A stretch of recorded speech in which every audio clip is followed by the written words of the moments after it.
Hello, everybody. Welcome back to the EWA Podcast. We're back with episode number 37. I'm sorry it's been a few weeks since the last episode, but, we had finals and then vacation, and you guys know the whole shtick, but we're back better than ever, and we got a brand new guest for you. We got Dylan, the snowman himself, and we're going to just kind of go off the cusp today. We're talking music, we're talking a little bit of wrestling, we're talking just whatever the hell is on our minds. So sit back, relax, and enjoy the show.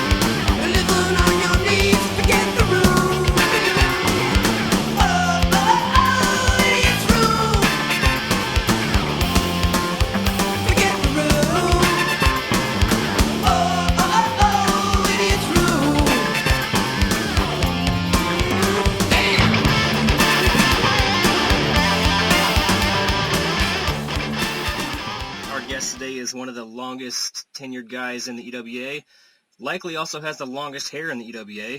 It's Dylan. Hello. How we doing today, Dylan? Not too bad, not too bad. All right, so this podcast is going to be a little bit different, so we're not talking about set subjects here. We're not going to restrict it to just EWA topics. I figured, what the hell, let's go crazy. Let's just talk about whatever's on our minds, have a little bit of fun. Nice. So let's go ahead and do something crazy first. Let's talk about music. Yeah, I love talking about music. So, you are in a band, or you just write solo stuff, or what do you do? I'm in a band, yeah. I'm in a band called Figurehead. Okay. Yeah. We've got a load of music up on Bandcamp at the moment, and we're going to write some more music. We're going to record some more music very soon. A couple of weeks, I think. Yeah, I've heard one or two of your songs, but if other people in the Fed haven't heard your music, can we get a link and post that in the podcast topic here? Oh, I'll definitely hook you up the link, man. Excellent. So any of you guys listening to this, if you want to hit the pause button here and check out some of Dylan's music, I'll have the link in the description there, and we can check out some of that. So do you sing? Do you play guitar, or what do you do? I play bass. Play bass? Yes. Nice. Fellow bass player. I do as well. Oh, good man. Good. You been playing for long? Yeah, for like 10 years, I think. Nice. Yeah, I've been playing about that long. I picked it up in high school. Just started teaching myself, and I joined up the jazz band, and I learned some pretty cool stuff, and, I just kind of goof around nowadays. But that's pretty much what I did. I picked it up because my friend was in a band, and he needed a bass player. And I'm like, yeah, I'll do it. Why not? So I just bought a bass and started playing it without knowing what the fuck I was doing. I still don't really know what I'm doing, but I figured out that, like, two things. One, nobody listens to the bass player, so you can play whatever you want. Yeah. And two, if you play it really loud, people think you're great. yeah, that's great. You just play it really loud. That's the thing I've noticed, too. Play really loud and don't screw up, and no one's going to notice you. If you make it look like you know what you're doing, people are going to go, hey, that guy, he's really good. But really, I don't think about the bass, man. I'm just the worst. The bass is so interesting, because like we said, that if you're playing good, no one's going to notice you. But if the bass isn't there, it completely throws the music off. It's like the unsung hero of the band. I think so. I think a lot of people don't get how important the bass is in music, They just like, it's a stupid instrument. But when you listen to other music and you listen to the bass of it, it's very important, I think. But it's hard to tell that the guitar players, because everybody I know is a guitar player. They're not a bass player, and so they're like, "Oh, I can play guitar. That means I can play bass too." I'm like, "Well, it's not quite like that, Yeah, I think bass is one of those things that's easy to pick up and hard to master. Yeah, oh, for sure. I'm sure I haven't mastered it. All of us bass players are underrated. I think so, especially you and me. Yeah. Nobody knows how good we are. You know what I mean? Yeah. We're the best. So have you been a band for very long? I've been in this one for about 3 years, I think. Oh, wow, okay. And then before that, I was in a band Well, when I started playing, I was in a band, and then that broke up, and I didn't do anything for ages. And then I started up with this new band a couple of years ago. But yeah, I tell you what, if you want to lose a lot of money really quick, start a band. Oh, you know man. what I mean? It's not as lucrative as those rock stars on TV make it look. You know what I mean? That's such a waste of money. I mean, between driving to shows and trying to replace broken equipment and all that Everything, like paying for practice space and recording stuff, and all of it just all adds up. Yeah. And it'd be really nice if people bought my music, but it's not for everybody, I don't think. Yeah. See, I got lucky when I was in a band. A couple of our members still lived with their parents, because we were just out of high school when I did this. And so we were able to like go to just different people's houses and practice in their garages, so we didn't have to worry about setting anything up. So it was kind of nice. But see, that's handy. But the problem is the drums. Like, it's so hard to find a good place where you can set the drums up. Not a whole lot of people have room in their house for a big drum kit plus a bunch of amps and stuff. So we have to go to a studio to practice, and that costs money. But yeah, it'll pay off in the end. You know what I mean? I've only been doing this for 3 years. Yeah. At some point, the money's gonna start rolling in. Any day now. Yeah, it should be any fucking day. Like fucking somebody's gonna knock on my door and give me a contract for like £1 million any day. Yeah, I mean, one of these days we're gonna see you guys opening up WrestleMania and all that good stuff. We would if 2 out of the 3 members of my band didn't hate wrestling with a passion. Oh man, how can you live with those people? They hate it. They just don't get it at all. And now I'm like, yeah, The Rock, he's so cool. They don't. They're not. I'll tell you what though, if they got a chance to play at WrestleMania, they fucking would. You know what I mean? Right. Yeah. Like how many fucking thousands of people? All right, yes, sign me up, man. I love all the wrestling. That's what they'd be like. They always throw the wrestling's fake at you, try and get you to stop watching. I don't really care. I mean, everybody knows it's fake. Yeah. That's not really like that. That's such a weird argument. You know what I mean? It's like if you're watching TV and you go, "What? You watch cartoons? That's not real." I'm like, yeah. That it's on TV. A lot of TV is fiction. You know what I mean? Right. My comeback is always, well, Star Wars is fake too, right? Yeah, exactly. It's like really, it's more involving than real sports, because with real sports stuff goes wrong all the time, But in wrestling, they can kind of like control the way it's supposed to go. So in theory, it's better than sports. You know what I mean? In theory, but the last decade has proven otherwise. Well, true. A lot of the time they drop the ball, but I think like on paper, it's better than real sports, because you can, like you can watch a soccer game, football game, I should say, and it would just be, it would just be really boring. It's 90 minutes of nothing. Whereas you could do a wrestling match, which is an Iron Man match, and it's got a lot more pop to it. It's got more, because they know what's going to happen. You know what I mean? Yeah, see, that's the thing that I've always loved that Vince McMahon would say when they would compare the WWE to the UFC. Is he says, you're guaranteed getting 3-4 hours of good programming versus in the UFC fights, maybe everyone gets a knockout in the first round and you don't get to see much action. Yeah, exactly. Like I watched like boxing cards, and some of them are just the worst. Some of those boxing matches are terrible, and there's no, they have all this hype, and then the guy's down in 10 seconds, and then, what's the point of that? Yeah, got no use for that. No, we got no time for that. So do you watch other sports? Not really.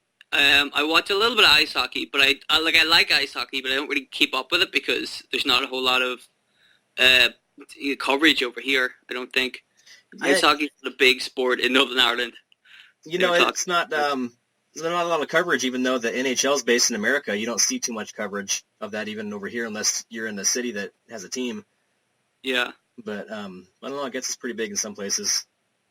I guess I hear it's pretty big in Canada. I'm not sure, but I think they like that sport over there. Yeah, Canada likes all sorts of weird sports. Yeah, they're just mental over there. Right. In Canada. Play with their rules. Other than that, though, I'm not a big sports guy. I don't think that's probably why I like wrestling, because it's just kind of, it's a lot.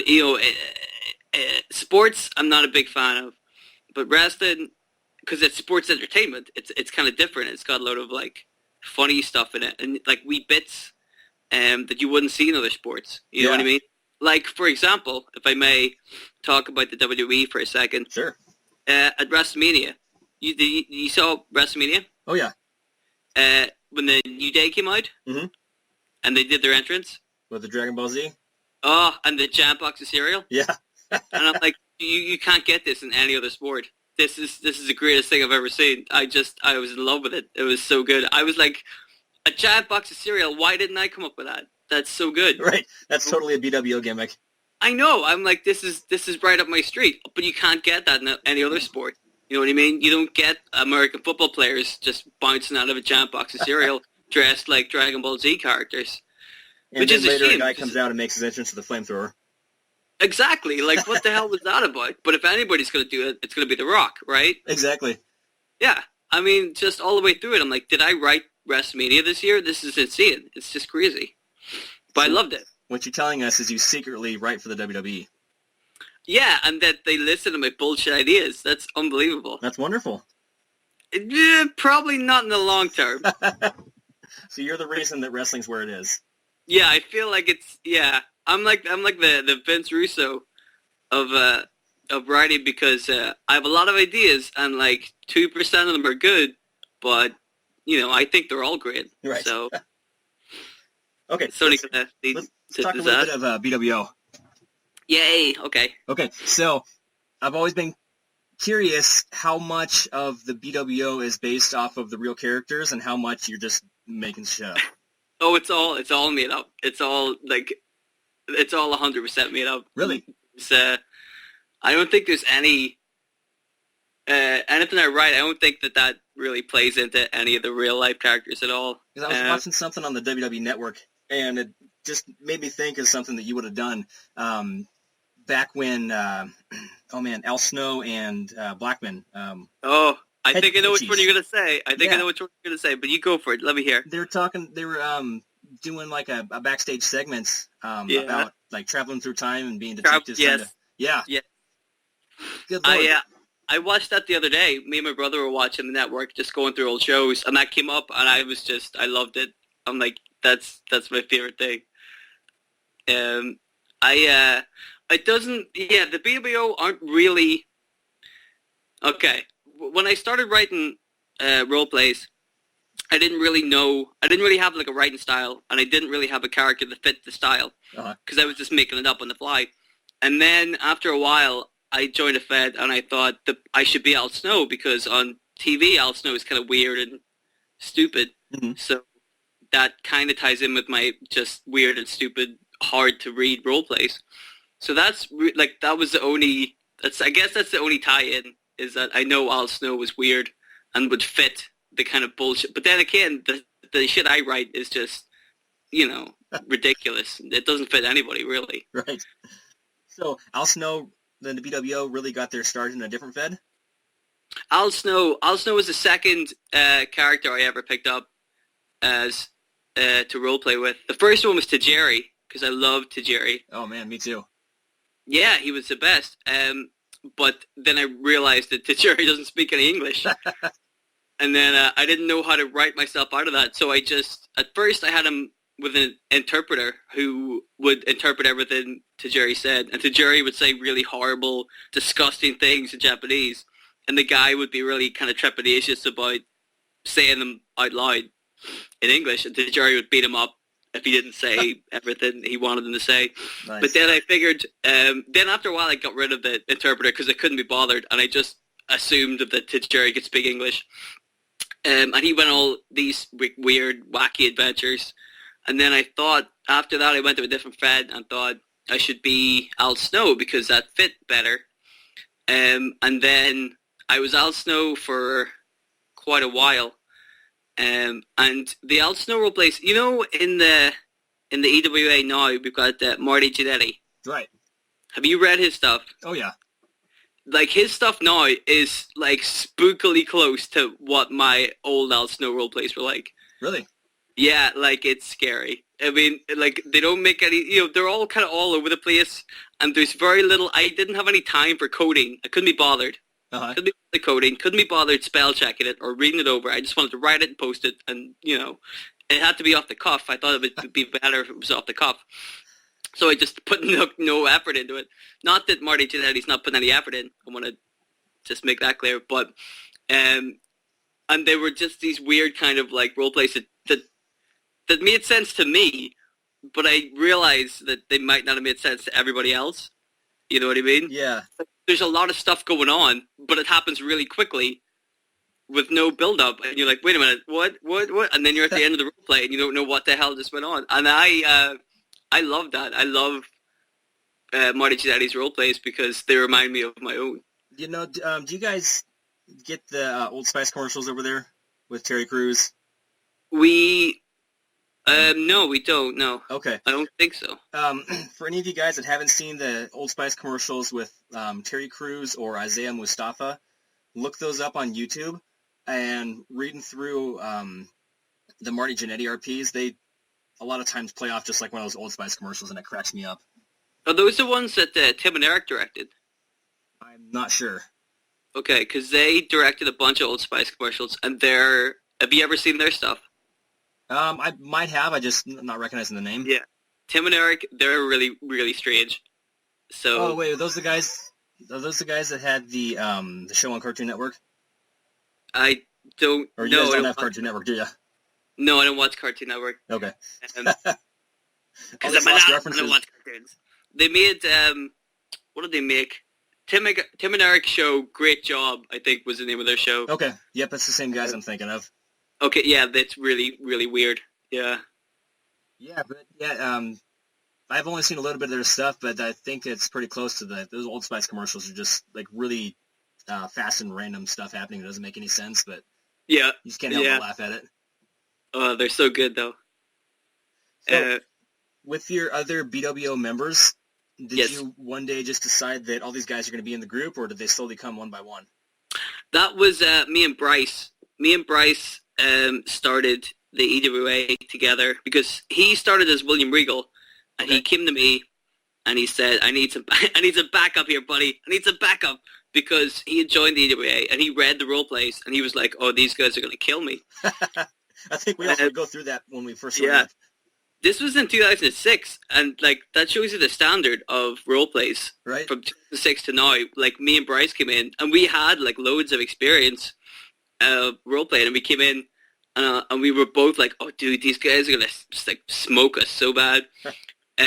So I was Lance Storm and he was William Regal, and then after about a year we got pretty comfortable having written our stuff, so we got together and we were like, why don't we try and ruin the EWA by bringing Al Snow in, because Bryce is familiar with my old Al Snow. So we were like, why don't we bring Al Snow in and just fuck everything up? Because everybody was so serious. They were so serious about the role plays. And I was like, wouldn't it be brilliant if just Al Snow came in and didn't give a fuck about anything? And then people, because my favorite thing whenever I used to role play was people would read the role plays and then legitimately get really angry at me. Okay. They were like, what the hell is this? How do I roleplay against this? This is how me and Bryce became friends, because he saw this and he saw the backlash I got, and he's like, that's the guy I want to be friends with. That's awesome. So we thought, wouldn't it be brilliant if we brought Al Snow in to just annoy everybody? And I was going to be Al Snow and Bryce was going to be Colt Cabana, because he isn't completely stuck in the Attitude Era like I am. Uh-huh. He tried to, make it a little bit more relevant. And we did Al and Colt for ages. And then we got together and we thought, wouldn't it be really funny if we had a big group of guys who were just useless, just a bunch of other stupid characters. So we were just bullshitting a bunch of really, we were just talking hypothetically about really stupid gimmicks for wrestlers. And that's how Kurgan and the Blue Meanie came about, because we talked about how stupid they were, and then we were like, why don't we just do it anyway?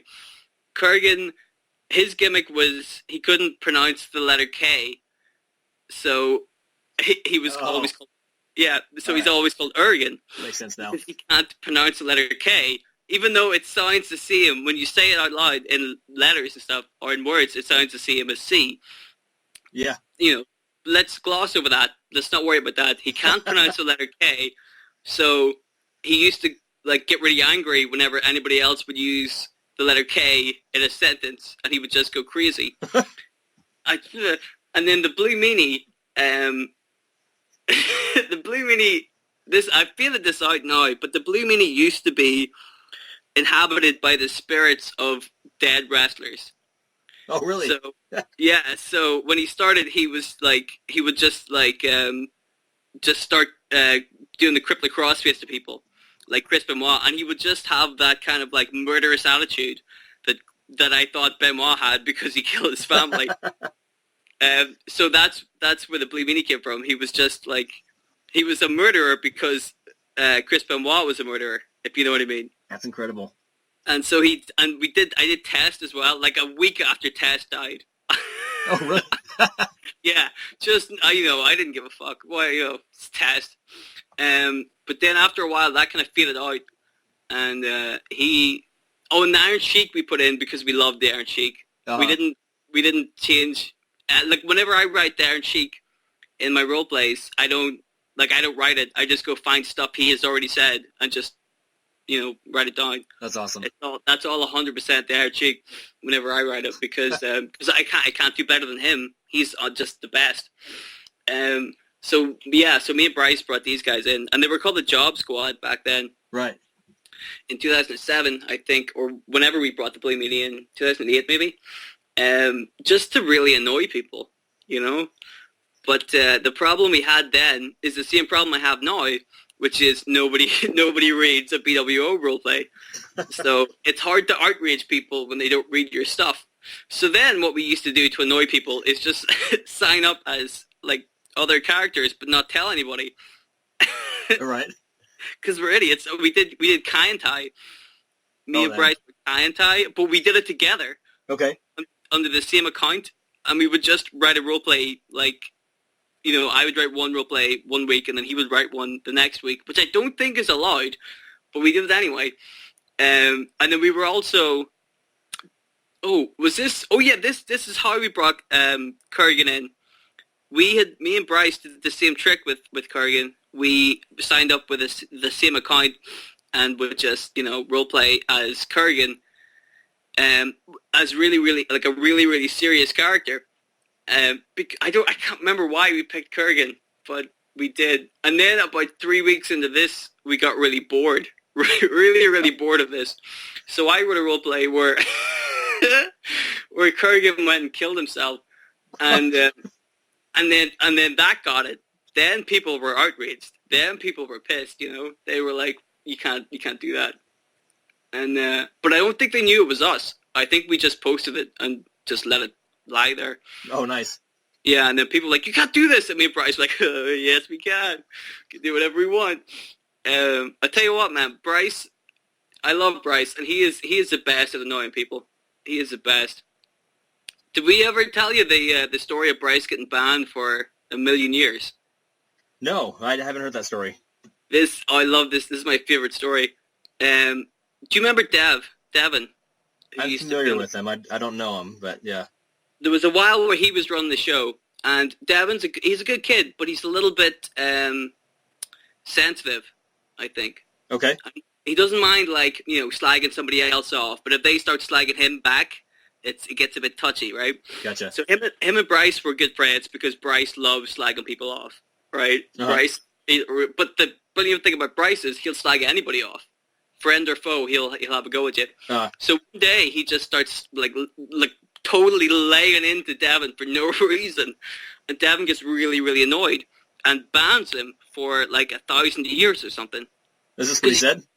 No, you can do that. You can ban somebody, and then when Bryce tried to log in, it said that his account had been suspended for 1,000 years or something. That's incredible. You can set the time limit. So, so of course, Bryce being Bryce, for the next, I think, 2 months, every week, Bryce would sign up as a new character. Uh-huh. And then Devin would approve it. And then Bryce would do one role play and then just, go back to, go to town slagging the fuck out of Devin. And then Devin would realize it's Bryce and he'd block him. And then the next week, Bryce would sign up as a new character and do the whole thing again. And he had no idea. Devin had no idea this was Bryce. I knew every single time it was Bryce. You could just tell. And you're just waiting for him to start slagging him off. And he did, until after about 2 months, Devin was like, all right, this is, it's never going to end. It's never going to end. So I have to bring it back. Bryce he was Scotty Too Hottie. He was Chavo Guerrero Jr. He was Bubba Ray Dudley. He was One Man Gang. Who else was he? He was a bunch of people. Just every week it was a new guy. With new graphics. He would go and make graphics for it to make it look really professional. And then as soon as he was back in, he would just like start ripping at Devin again. Oh, it was a beautiful. Fantastic. It was so good. So yeah, really, me and Bryce just spent a lot of time annoying people. That's our thing, you know. You know, there's a striking question that's bothering me now. In the canon of the EWA, is Ergen dead? Technically, yes, because I have killed him about 6 times. Only 6? I think it's about 6. Because that first time, whenever it was me and Bryce trying to make him serious, we killed him off in a double murder-suicide. I don't know where I got that from. And then we brought him into the job squad, or the BWO. And then I think it's funny to just, like, to have a character kind of die in the middle of a roleplay. Because Newt doesn't like this because it takes away from the seriousness of it, I guess. But, like whimsy is okay to a point, but when people start to die, it seems, unnecessary. But I think it makes sense because the EWA is a TV show. Right. And so the stuff that the BWO put on the TV show has been filmed and staged. So it's all kind of, Kurgan technically isn't dead, even though you saw footage of him getting shot in the head.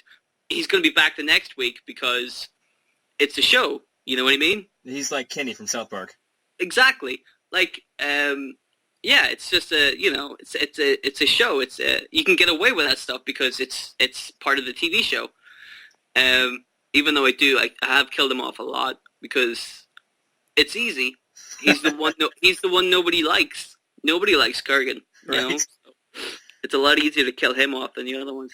Wasn't he in that the Sherlock Holmes movie with Robert Downey Jr.? He was, yeah. Have you seen that so. film? Have you seen that? I watched it. My brother hates that film because he loves Sherlock Holmes and he just hates that film. Really? Yeah. And I mean, you can see why. It's not a very good film. I thought it was pretty decent, though. I've never read the books, so I can't really compare it. You have seen the film, though, right? Right. You remember the bit where Robert Downey Jr. Paints himself as wallpaper and blends into the background? I do remember that, yeah. My brother hated that. He's like, really? What the fuck? What is this? Some kind of fucking cartoon. He's Sherlock Holmes, and he's just like, if you walked into a room, you'd see a guy standing beside your wall. So. Just, kind of a detective, is he? We're just thinking of an interesting topic here about comedy in the EWA, and I don't know about other people, but me, myself, I've got to have some sort of comedy every now and then to keep myself going with the RPs. I've tried to do serious characters before. I mean, anyone that's been around for the last couple years has seen my none too successful attempts at Ultimo Dragon and Cesaro. And I don't know what it is, but I just can't do serious for too long. Like with Anderson, I can do completely serious 1 RP and do borderline BWO comedy on the next one, and it works. But, I mean, I don't know about you. If you've tried to do serious for too long, it just, for whatever reason, I can't do it. Yeah, I get burnt out, man. Yeah. I get really burnt out. But you see, the problem I have with the BWO is I can't do, a serious promo 1 week and then a funny promo the next week. Because, 1, because I can't be bothered. And 2, yeah, I'm the worst at this game. I'm so lazy. But second is, it doesn't seem like it fits the character. You know what I mean? I feel like by now, if I start doing serious role plays, it just doesn't work. There has to be some kind of stupid thing that happens. Right. Oh. Like the blimp attack that I did a couple of weeks ago or months ago. You remember that one? Oh yeah.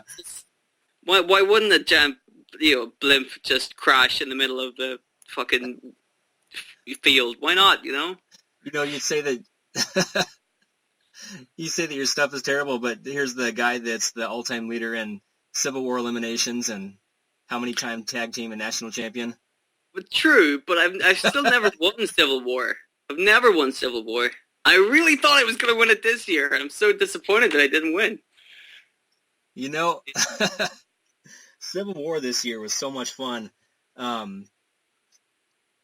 Reading through the show, I mean, anytime that I really try to win a match through a pay-per-view, I feel like it's way more intense reading through the matches, not knowing if you're actually going to win or not.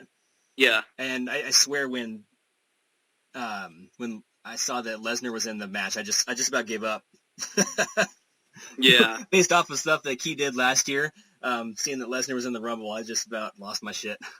Yeah, you're like, oh, but I wasn't sure if it was like a full-time thing or if it was just like a one-time appearance. So then I was like, well, maybe it's just a kind of one-off appearance.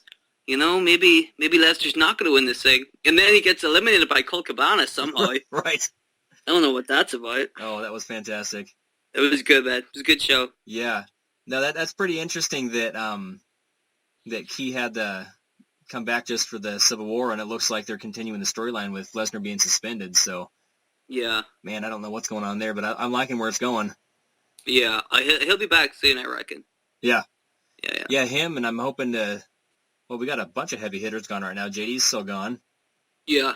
And then Bryce, I don't know. I haven't really talked to him recently. I don't know, if he's getting stuff together or just doing better.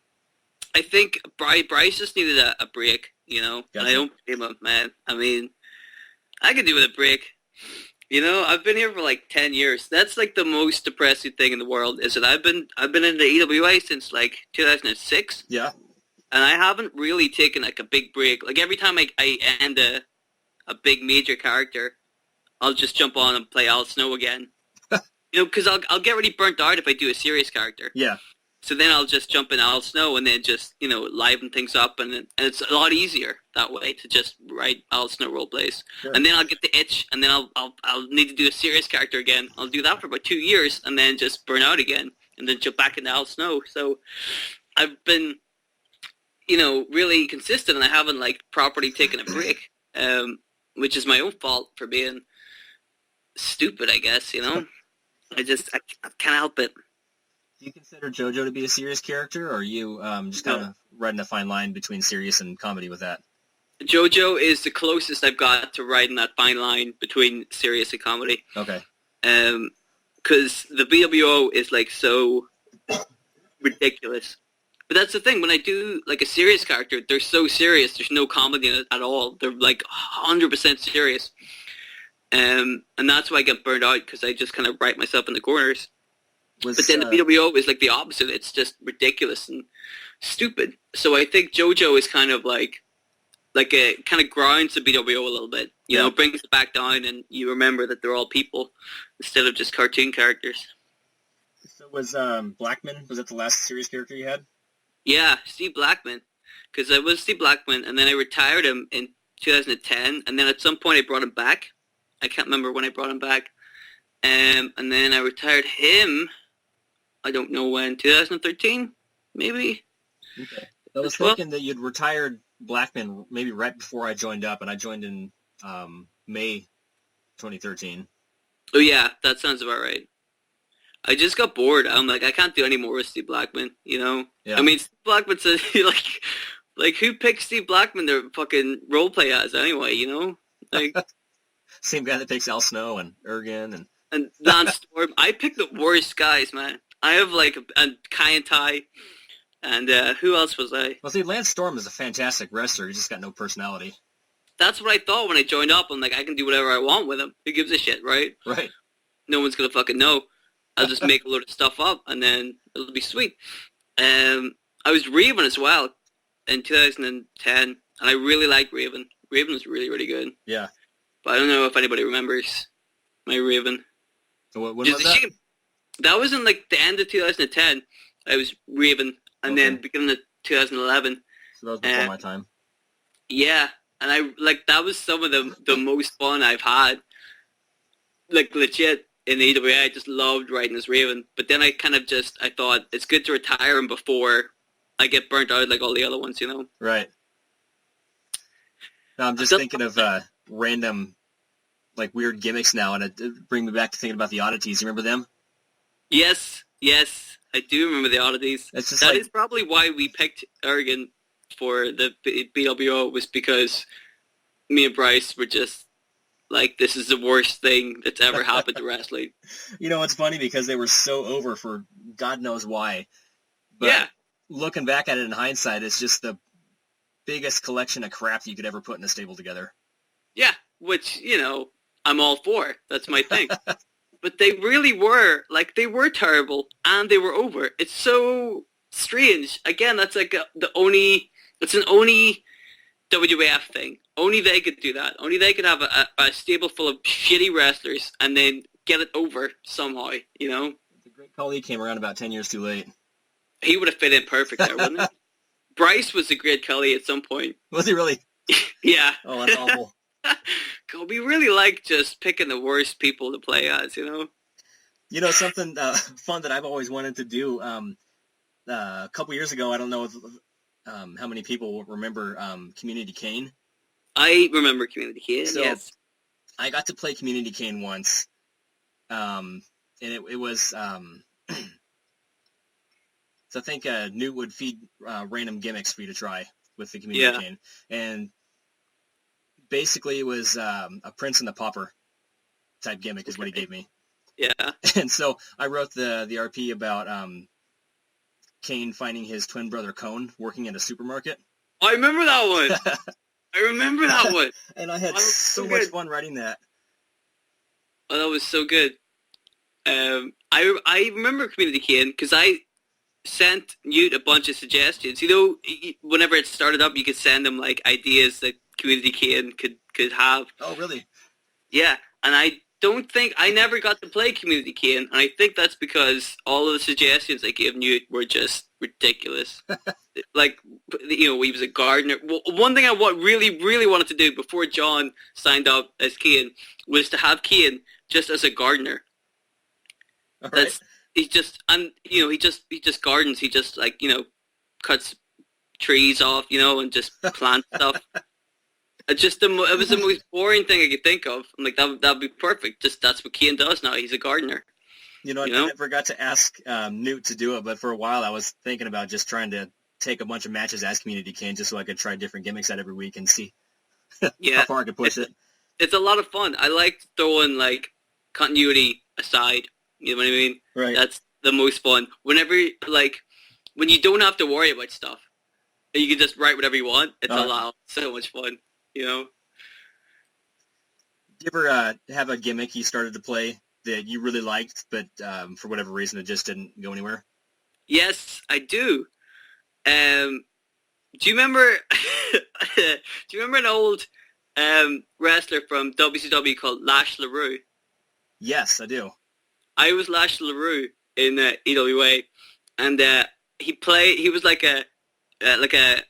Gambit from the X-Men. Okay. You know, he talked like that. Knowledge accent, like the Louisiana, right? Yeah, and he was all smooth, and he played cards and just. But I loved that. I thought it was really funny because the way he talked, nobody else talked like that in the EWA. You know, he had a real. It was like K2 brought up a couple of podcasts ago that everybody has a degree in English or whatever. Right. Everybody kind of has that. Well, Lash LaRue just sounded like a guy from New Orleans, or wherever he was from.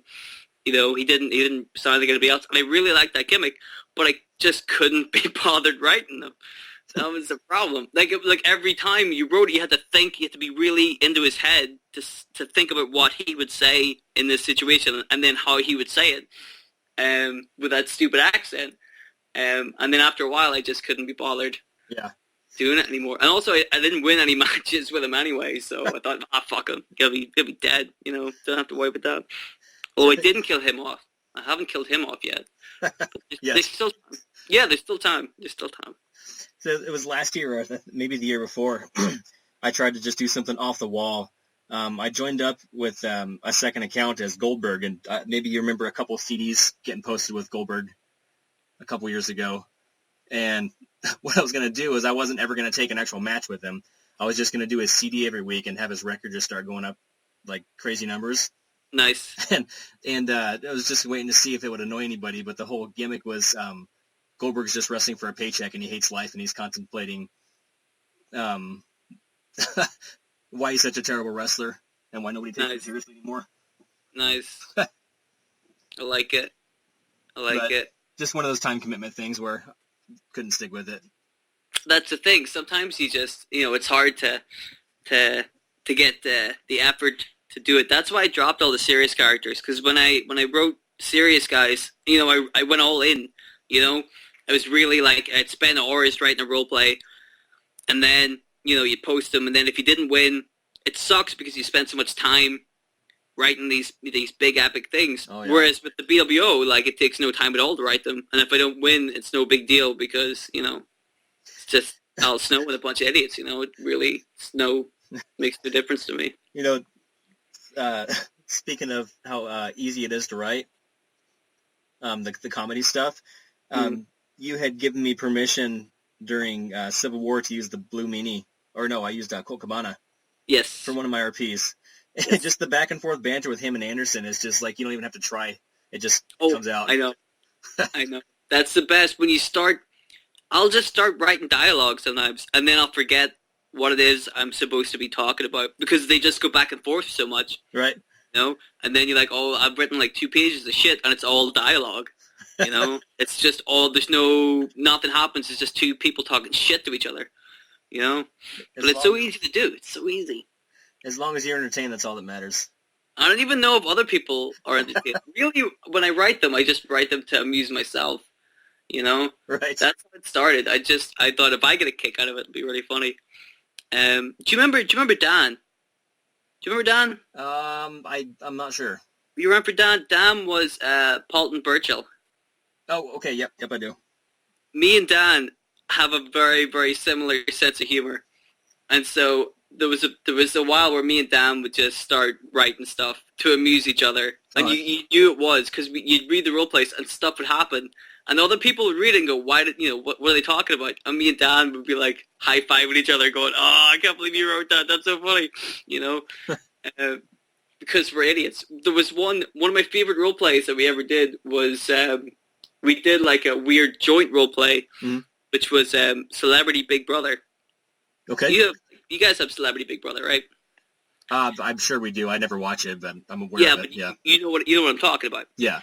It's where they get a bunch of has-been, washed-up celebrities. They stick them in a house together, and then just watch them, which is ridiculous. So over here, they had that, and just had a load of like horrible people in it. So me and Dan wrote a role play, which was where Al Snow and I don't think it was Paulton Burchill. I think it was like Desmond Wolfe, which is Nigel McGuinness, right? Who he was also playing as. They got control of the Big Brother house for some reason. So I would post a big role play where Al Snow was in control of the Big Brother house, and then Dan would reply with his bit. And so we went on for like 5 different, segments of just us, like, being horrible and brutal to these like British celebrities that we hated. And then the people in America are reading these role plays, go, what the fuck are they talking about? Right. But me and Dan are like high-fiving because we got to kill Daffy from N-Dubs, Yeah. That doesn't mean anything to you, but to us, that's a big deal, Yeah, I know I know Graham Norton and Ricky Gervais. 2 people from the UK. Pretty much. Nice. David Beckham. Nice. All the classics. You picked all the great ones. Right. Winston Churchill. Yeah, he was pretty good. He's long dead, though. He's not going into the Celebrity Big Brother house anytime soon. Right. Although, that's the kind of bullshit me and Dan would have written. All dead celebrities. Probably. I'm surprised we didn't do that. On the next BWRP. Yeah, dude, give it time. I mean, I'm sure at some point I did that with somebody. I can't remember who it was, but I brought somebody in, like a celebrity, who was dead, and they were talking for a while, and then somebody turns to the dead guy and goes, wait a minute, aren't you dead? didn't you die like 2 years ago? And the guy goes, oh yeah, and he just disappears. I can't reminds remember. me of a dream I had a few years ago. So I was I won a contest to meet a celebrity. Mm-hmm. And they determine the celebrity by, there's a bunch of celebrity names like on a slip of paper in a fishbowl. And so what you do is you just reach in and pull out a celebrity name, and whoever it is, that's who you get to meet. And so I'm waiting all day for this event, and I finally get there, and I pull the name out, and the name on the card is Richard Pryor. And I'm like, oh, too bad he's dead. And that's over. Did you get to meet him? No. The dream ended. Did they not bring you to like his grave or something? Oh, there you go, kid. No, you got 10 minutes. Would have been a great follow-up. Yeah, you got 10 minutes of Richard Pryor. That's it. No pictures. Oh, good Lord. Yep. Well, despite all the crazy stuff that you've done, at least you haven't stooped to the level of doing boyfriend-girlfriend storylines. Yeah, with my own stable. Right. Of just strange boyfriend-girlfriend nonsense. For whatever reason, that makes me think of, what was it, PMS in the WWF?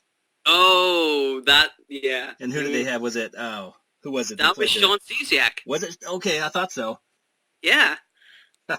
Sean Stasiak, he got the raw end of that, didn't he? Yeah, he did. Good Lord. If you know what I'm talking about. That was shocking, man. Yeah. Oh, that Wade Bark guy was brilliant, man. Were you around for Hunico? Do you remember Hunico? Yeah, I remember Hunico. Oh, how much fun was that? Good Lord. Man, that was so funny. Whenever he joined up, I started talking to him because he was posting stuff in the shout box and being an idiot. And then me and him decided to work like a segment together for the next slam. And I wrote up a little introduction, and then I said, just, kind of you fill your bits out and then send it back to me. And I'll code it and send it to you. Sure. I sent him over just like the bare bones of a segment, and then he sends me back just nonsense, just a big stream of horrible dialogue about everybody wanting to have sex with Al Snow's wife. I'm like, what? Okay, fair enough. And I said that to Newton. I said, listen, man, he sent me this segment, but a lot of it's horrible and I can't use it. So I've put the bits he wrote in bold or in brackets or something, so that if you want to, you can remove his bits completely, because it would still work as a segment, really. Right. And then Newt left it in, and it's so funny. It's beautiful. I don't remember that. I don't know if I was taking a break during that time or whatever, but I would happily go back and find it. It's there somewhere, because it was a week before the infamous Mexican terrorist match. Right. Jeez. I remember that. Yeah. People can't forget that, man. I for whatever reason, I always thought that was just another member that was joined up as a second account playing a trick on us, but I guess as time passed, maybe it was, man. Sometimes I do feel like, I'm like, are these guys taking a piss, or is it somebody we know? Because if it is somebody we know, I really want to know who it is, because they're so good. Right. I mean, it's stuff that's right up my street. I love all that kind of guff. As we've established, I really like being really annoying. That's my thing. So I'd love to know if it is Bryce or whoever just screwing around, Yeah, that's fantastic. Well, Dylan, I'm having a blast, but we are sneaking up here on, I think we've hit over 45 minutes now. So we're doing pretty well. I knew that when I came on, I'd end up talking a lot of shit, and it would go longer than any of your other podcasts. Before we go, though, yeah, I want to tell another story. Sure. Because, I've been here for 10 years. You'd expect me to have a couple of stories. I'd expect it. I don't know how familiar people are with the skateboard story. Do you know that one? I feel like I may have heard this before, but I'm not remembering at the moment. Go ahead. It's my favorite story of all time. It's so good. It's so good. It's about Bryce and Ed. Remember Ed? Oh, yeah. Yeah. Ed was AJ Styles at the time, and Bryce was William Regal. And this was when we had to do 3 role plays for Slam. You do 3 role plays for Slam, and then 4 for the pay-per-view. So this is some episode of Slam, and Bryce has done 2 really good role plays, and he's posted them, and it's like Saturday night, or Friday night or whatever. And Bryce is like, I need a third role play. And I'm like, don't worry about it, man. Ed hasn't posted anything. You're sweet. And Bryce's like, no, Ed always sandbags people. I need a third role play. And I'm like, don't worry about it. You'll be fine. And he says to me, why don't you write me a role play? And I'm like, oh, I'll write you a role play, all right. Oh, man. So this is just in, like, MSN or whatever. So I write something like, William Regal is on a skateboard. And then he looks at the camera and says, I'm going to kill you, AJ Styles, or something. And then William Regal falls off the skateboard. And that's the whole role play. It's about 3 lines long. And Bryce was like, that's brilliant. That's amazing. And we kind of chuckled about it for a while. And then we were like, well, why don't we just post it anyway? Because, you know, we're in the business of being annoying. Right. Why don't we, you know, it suits our gimmick so far. So Bryce posts this role play. So that's like 3 role plays from Bryce and none from Ed. When we go to bed, because the deadline would be like at night for us. Uh-huh. You know, it's like 4 a.m. or something. So we go to bed. And we wake up the next day, and Ed has posted 3 brilliant role plays, amazing role plays in the space of time that we were asleep. So then slams the next day, and Bryce loses the match. Oh, jeez. Yeah, to Ed, because he posted a role play where William Regal was on a skateboard. Oh, I've never laughed that much in my life. That is incredible. Bryce was so pissed, and if it was anybody else, he would have been all right with it. But because it was Ed. Oh, God, it was so funny. But we do know this is a random slam match because Ed doesn't actually show up for matches that mean anything. Oh, he does. Oh, I tell you what, man. Ed, he knows how to take advantage. You know what I mean? Does he? If there's a chance for Ed to, like, jump straight into a title shot, boy, howdy, Ed's there like a shot. You know what I mean? Yeah, ever since I've been around, he's just no-showed any title matches he's got or any pay-per-view matches. Really? Well, back in the day, like, if you give Ed a shot, he would fucking take it. I mean, I like Ed. I got no problem with Ed. But he used to be really bad for sandbagging. And I think this was the incident where, you know, there's, like, rules now. Right. Where you're not allowed to sandbag. I'm not 100% sure, but I think it was because of this skateboard thing where Bryce got so pissed about Ed posted so many role plays while he was asleep and him having posted a role play but William Regal on a skateboard, that's when that got introduced. Because of the skateboard roleplay, yeah. Does Ed just write all the RPs just back to back like that, or does he just save them until the last minute? I think at the time he saved them. Oh, okay. Yeah. Good Lord. I was going to say, there's no way that I could write 3 full RPs in just a couple hours. No, I couldn't do it either, so he must have been saving it, you know? Or else he's just that good, you know? Maybe. I'm going to find a skateboard roleplay and I'm going to post it. Because I post it every so often, like every year or so I post that roleplay. But it still makes me laugh. So I will find it and I will post it. Fantastic. Yeah, so for all those that are actually still listening to this, make sure to check out the links of the Skateboard RP and of Dylan's band. Nobody's listening by now. No. Nobody. It's They've all went home. We're talking to air right now. Yeah, well, you know, that's nothing new for me, man. That's all right. This is what I do. All right, Dylan. Well, I think we're going to go ahead and cut it off there. So thanks again for coming on the podcast.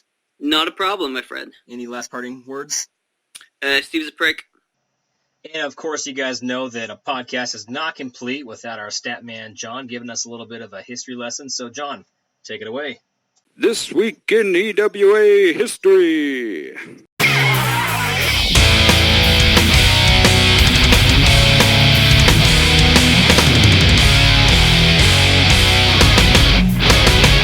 The Rated R Superstar created history in 2004 when Edge became the first ever Civil War winner, entering as the 24th participant out of 25 and eliminating then EWA World Heavyweight Champion Sean Waltman to do so. All right, guys, thanks for sticking around till the end of the podcast.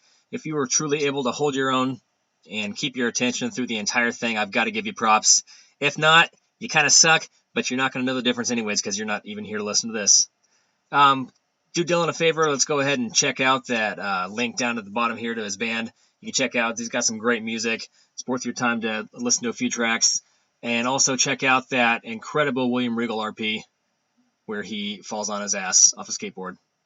Until next time, guys, have a good one.